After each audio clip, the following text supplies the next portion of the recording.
நம் ஆண்டவர் இயேசு கிறிஸ்துவின் நாமத்தினால் மகிழ்ச்சியும் சமாதானமும் நம் அனைவரோடும் இருப்பதாக. எபேசியர் 5:6-20 முடிய.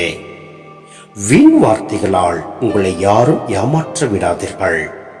ஏனெனில் மேற்கூறிய செயல்களால் தான் கீழ்ப்படியாத மக்கள் மீது கடவுளின் சினம் வருகின்றது. எனவே அவர்களோடு நீங்களும் எதிலும் பங்கு கொள்ள வேண்டாம். ஒரு காலத்தில் இருளாய் இருந்த நீங்கள் இப்போது ஆண்டவரோடு இணைந்து ஒளியாய் இருக்கிறீர்கள். ஆகவே ஒளி பெற்ற மக்களாக வாழுங்கள். ஏனெனில் ஒளியே எல்லா நன்மையையும் நீதியையும் உண்மையையும் விளைவிக்கிறது.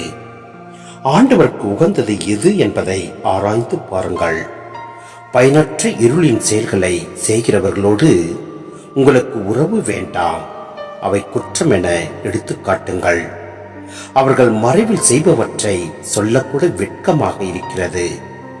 அவர்கள் செய்வதையெல்லாம் குற்றம் என ஒளியானதை எடுத்து காட்டும் போது அவற்றின் உண்மை நிலை வெளியாகிறது.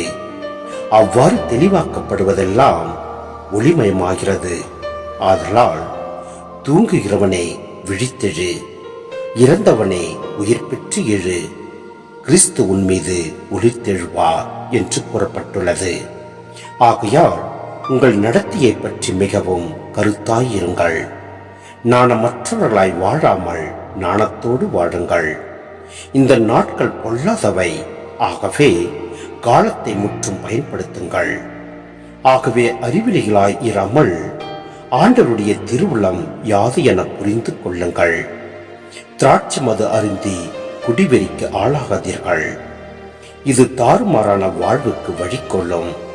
மாறாக தூய ஆவியால் ஆட்கொள்ளப்படுங்கள். உங்கள் உரையாடல்களில் திருப்படல்கள், புகழ்பாக்கள், ஆவிக்குரிய பாடல்கள் ஆகியவை இடம்பெறட்டும். உளமாற இசைப்பாடி ஆண்டவரை போற்றுங்கள். நம் ஆண்டவராகிய இயேசு கிறிஸ்துவின் பெயரால் எல்லாவற்றிற்காகவும் எப்போதும் தந்தையாம் கடவுளுக்கு நன்றி செலுத்துங்கள். சிந்தனை: ஒளியின் மக்களுக்கும் இருளின் மக்களுக்கும் இடையே உள்ள போராட்டத்தை இங்கு குறிப்பிடப்படுகின்றன. பவுலடியாரின் எழுத்துக்களில் பல முறை ஒளியின் மக்கள் பற்றிய போதனை இடம்பெறுகின்றது. இயேசுவின் போதனையும் இதுவே. நீதி, உண்மை, நன்மை ஆகிய மூன்றும் ஒளியின் கனிகளாக கூறப்பட்டுள்ளன.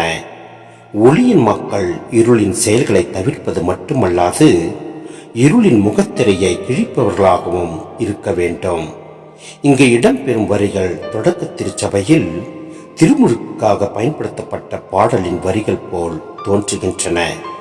மேலும் கிறிஸ்துவின் உயிர்த்தெழுதலோடு ஒளியின் மக்களின் வாழ்வு ஒப்பிடப்படுகின்றது. இங்கு நாணம் என்பது பழைய ஏற்பாட்டு சிந்தனையின் பின்னணியில் இறைவனை பற்றிய அறிவையும் அவரது துணையின் மீதும் வழி நடத்துதலின் மீதும் உள்ள நம்பிக்கையும் குறித்துணர்கின்றது. எனவே நாம் நீதி, உண்மை, நேர்மை இவை மூன்றையும் கடைபிடித்து ஒளியின் கனிகளை பெற்றவர்களாக நாம் வாழ்வோம். எல்லாம் வல்ல இறைவன் நம்மை நிறைவாய் ஆசீர்வதிப்பார். ஆமென்.